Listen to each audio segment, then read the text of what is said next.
Barrett from the Progressive Jewish Alliance. We've just received word that the court decision, this is correct, that is 6-1 to uphold Proposition 8, but 7-0 to uphold the marriages that were performed last summer. And I think we have now seen the construction of a first class, second class, and a third class of citizens in the state of California. I do not believe that it is upholding the will of the people to validate Proposition 8.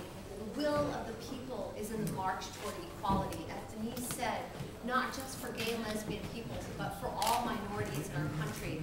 And we know that we're part of a much longer struggle. This Thursday night is the Jewish holiday of Shavuot. It is the time in which God gave down the 10 Commandments at Sinai. And we thought perhaps then that the people would march right into the Promised Land, but we did not.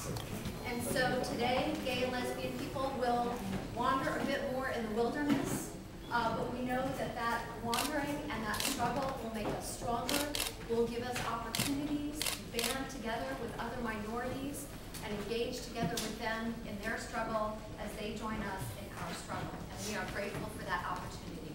Let me get your name again, ma'am. Your name again? Elisa Barrett from the Progressive. Elisa Barrett, Progressive Jewish Alliance. You know, you're a first-class citizen according to your terms, having your marriage.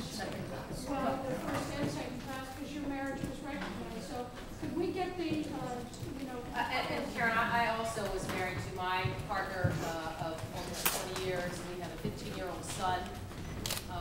The day of our wedding was not just joyous for us and our family and friends, but the tears in our 15-year-old son's eyes as he stood with us as best man under the wedding canopy was transformative. And so we're blessed to still be married. On the other hand, I think of my congregation and the hundreds of people who did not have the opportunity yet to do this. This is nothing short of apartheid in our own state. Amen. That some people were allowed to be married, and others will never have that right. Our Constitution supposedly protects the minority. What we have seen today is a travesty, and a day of mourning should be declared across our state, because this, in fact, is not about justice, it's not about equality, and they've ruled on election law and not at the heart of the matter. What a sad day for the Supreme Court in our own state, that they too, once they do their job of interpreting the state's constitution, can be changed by a campaign of lies and rhetoric. That is the question that Californians should be asking themselves. Is this the way we want to conduct business in our state? I think this is a sad day and a sad lesson for all of Californians having nothing to do with marriage equality, because it's changed the nature of our state. It's an affront to justice and an affront to equality, and that is the real day of mourning in this state. And say your name and title. I'm Rabbi Denise Eger. I'm a board member of California Faith for Equality, and I am the Rabbi of Congregation Kol Ami, K-O-L-A-M-I, in West Hollywood, and I am the president of the Pacific Association of Reform Rabbis, which is the largest region of Reform rabbis in the entire Pacific Rim.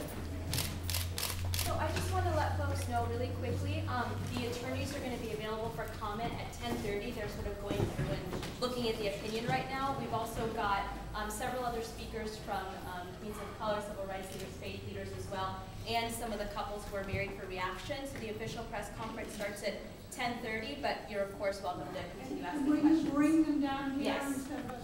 Yes.